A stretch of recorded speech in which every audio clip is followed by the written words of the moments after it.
Welcome back to Fenrir Canine Training. On this video, we're going to be talking about the things that you need to prioritise when you're training your new guard dog breed, as well as answering maybe another couple of questions to help you become high-level canine leaders that can raise perfect canine companions.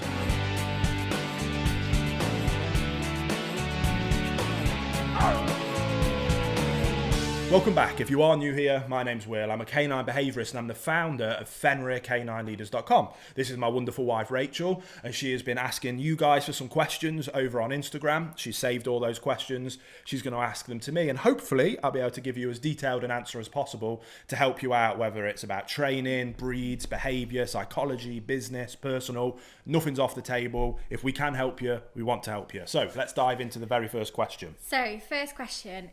In Will's opinion, for a guard dog breed, which is more important, socialisation or obedience? Socialisation or... So...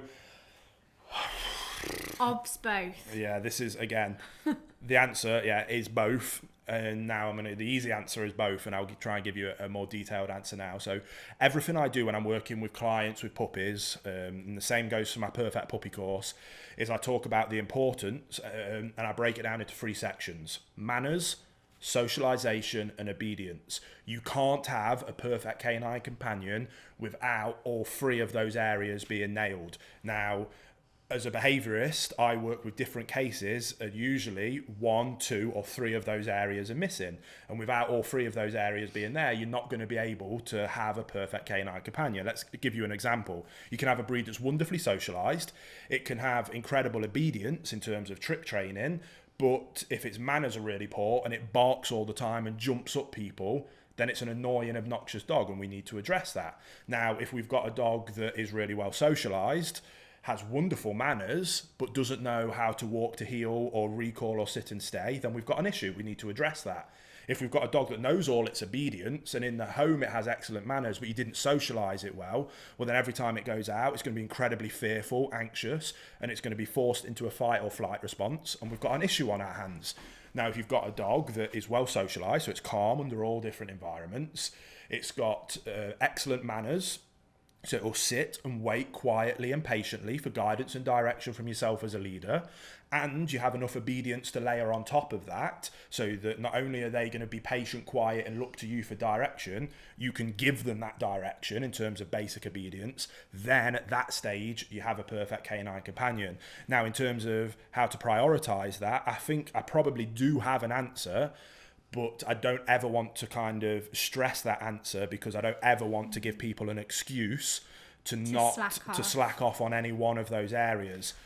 Go on. Also, as well, I was going to say, when you refer to obedience, for us, in terms of like your training methods, and I think maybe for guard dog breeds in general, it's basic obedience. Yeah, that's not rocket science. It's not high level. To jump over a fence. Yeah. I don't know. Yeah, and again, there's lots of examples of dog breeds that you can get to jump on top of your back and do all these incredible things, yet really badly behaved dogs because they haven't got the other areas in place.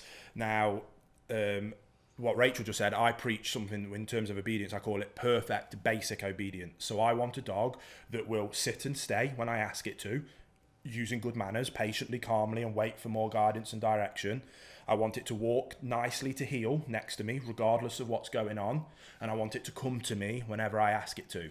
If I can achieve those things, and I like to have a dog that can drop something or leave it, just for their safety more than anything. But if I can achieve those things with a dog, we can have a perfect canine companion. Everything else on top of that is simply a bonus. Now, I think where people go wrong, I've got this new puppy, I know I need to train it, and in their mind, they see training as I need to teach it to sit and to shake. And if I can do all those things, then that's what I need to do. And it's a very kind of naive and unprepared way of training a dog. I think that some people that might be critical of my approach of dog training is because I only go to that level of obedience, when obviously you can go so much further. But from my experience, dogs aren't going to shelters and they're not getting put down because they can't spin in a circle or roll over or play dead. That's not why they're going to shelters. They're going to shelters because they're not socialised or they have very poor manners. So if I was to put a preference on something, I would put a preference on socialisation and manners, because we can work on the obedience. I was going to say, I think forever. obedience is something that can be taught. If you were to give me a dog, if you were to give me a choice of a dog that has world-class levels of obedience but has been poorly socialised and has no manners, or a dog that has excellent manners and has excellent socialisation but has never been taught any kind of obedience, I'm going with that dog 100 times out of 100. Teaching that basic perfect obedience is easy. I can do that really quickly. Anybody can do that. That isn't difficult. Manners and socialization is a 24/7. And again, this is something that people make the mistake of getting a new puppy. I've registered for puppy training classes. It's 1 hour every Saturday morning for 6 weeks. Cool. Going to teach the dog everything it needs to know. Job's a good one. And then 6 months later, they come to me with a demon of a dog on their hands, and it's because they thought that 1 hour a week was enough to have a perfect canine companion. That is the cherry on top of the cherry on top of the cherry of a perfect canine companion. It's every second and every minute of every hour of every day that we're with our dogs, building that relationship and communicating with our dogs, that is what has a perfect canine companion. So again, focus on it all of it, but what you can't get back is those socialization windows. So if you're going to prioritize something, especially early on, prioritize on socialization. Manners is a given for the rest of the dog's life, but you can socialize your dog extremely early on, and then that can fade away as the dog gets older because you will have achieved that level. Obedience, you could start easy and build it up as the dog gets older as socialization, especially if you're struggling for time and can't fit it all in. In that situation would be the only time I would ever say focus on socialization and manners then, and then when we're able and at a point where we can not have to be socializing them as much, you can replace that time with more obedience time. That would be my honest answer to that question. And again, it might have been tough love a little bit there, but I can't stress that enough, that is why so many people go wrong. And the people that get it right are the people that inherently understand that and apply that with their relationships with their dogs. You got anything else to add to that? Nothing else to add. Cool. I hope that was helpful. I feel like that might have been helpful to some people. We're doing another one? We're going to do another one. Cool. We'll do a shorter one. Okay, nice. And we will say, what happened to your videos on Bite Force? I was looking forward to that. So, if you didn't know, I imagine everybody that's subscribed here knows that this is kind of our second channel, and our main channel, the Fenrir Canine Show, is, if you didn't know, we've got a main channel that you can go over and follow. That one's more, we kind of try and make that more entertainment with education, don't we? Like more education about breeds rather than education about training. So we kind of do deep dives into certain breeds. We do some kind of fun top 10s for breeds for certain roles to help people choose the perfect breed for them. As part of that, out of pure curiosity, one of the big things on YouTube is about top 10 dogs with the highest bite force. There's lots of articles on it. The Turkish Kangol is often reported to have the highest bite force of like 700 and something PSI. I've always been super skeptical of that. And anything where I'm kind of skeptical about something, Rachel knows I've become obsessed about things. And I'm like, oh, I need to look into that now. I need to know everything there is to know about this. And as part of it, I couldn't find any solid answers. Therefore, I couldn't help you guys. No one should ever be choosing a breed based on bite force unless you're a really high level personal protection dog trainer, that is your living, and for some reason a Malinois or a Shepherd isn't enough, which it should never not be. But I understand that it's curiosity. Yeah, it's a fun, it's an interesting thing to understand. So I was like, well, that'll make a fun series on YouTube. We'll do that. So again, you saw the rabbit hole I went down to create this bite force meter. I'll put it up on the screen now. Dad.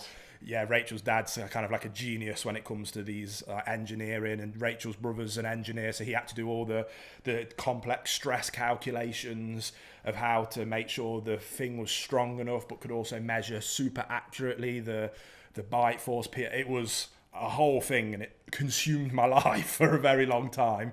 It cost us a fortune to get going, and then we finally tested it with a Connie Corso, and I had left a glaring obvious now thing out of the equation, and that's bite inhibition.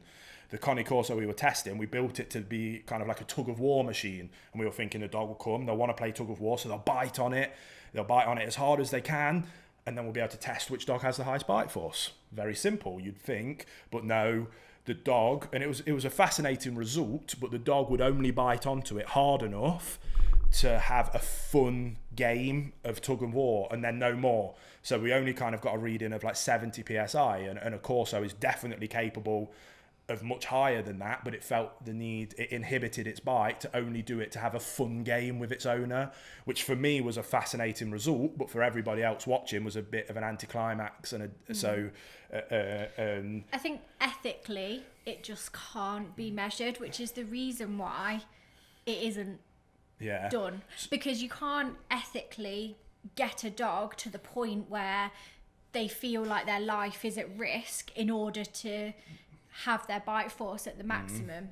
So, and even protection dogs that are trained to bite on sleeves and stuff, if you didn't know, the way that's kind of taught is it's taught in like a tug of war style when they're young, then they'll transition that onto a sleeve, and then they can remove the sleeve.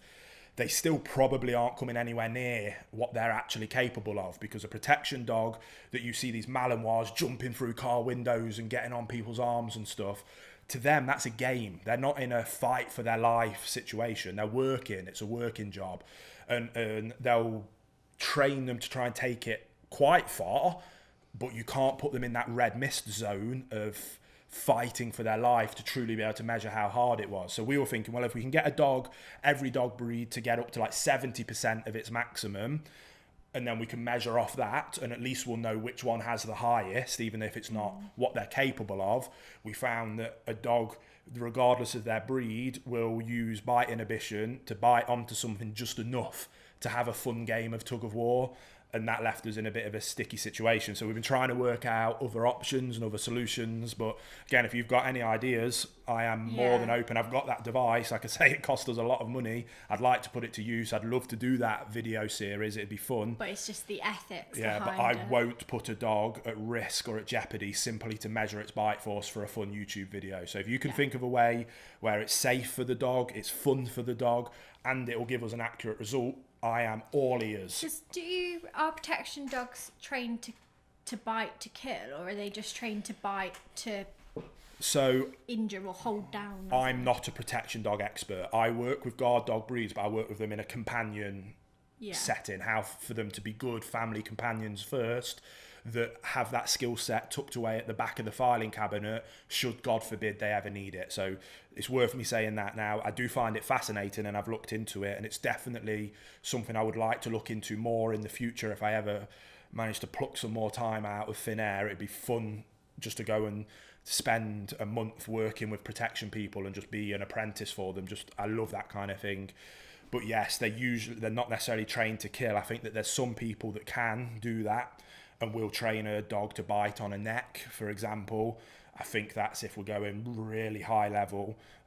No kind of fun people that do it for a hobby or for sport won't ever teach that. It's usually sleeve work on an arm or on a leg, and so it's you designed. would struggle to find, basically what I'm saying, you would struggle to find dogs who would do it to that maximum level. Yeah, that have been trained to do so. Most dogs are trained to hold and pull to the floor and keep them there till the policeman or the soldier can go and apprehend them. They're very rarely there to actually hurt them. They're going to hurt them. Yeah. It's no one wants a Malinois hanging off their arm. It sucks, but they're not there to kill them. And even if it was like a Black Ops hit squad, I imagine the soldiers are doing that, and the dogs are a tool to allow them to do that. So it's a wild world. It's crazy. It's fascinating, and it's extreme levels of training. But in terms of us having a little bit of fun making some videos on YouTube, it's a lot harder than we thought it was going to be. Far harder. So again, if you got any suggestions, we're all open to it, so let us know. But we'll wrap it up there. I think that was I hope that was, especially that first question, I hope that was packed full of as much kind of information as possible. I think that will be important for people to listen to and hopefully understand. If you've got any questions yourself, come and follow us on Instagram. Links in the description. You can ask Rachel questions, and then obviously she asks them me, and I'll help answer if I can. And that is about it. Yeah, if you're new here, subscribe. Otherwise, you won't see us ever again, because we will disappear into the depths of YouTube. And I hope that we do see you again, because that would be very, very nice. So we'll see you on the next episode of Fenrir Canine Training.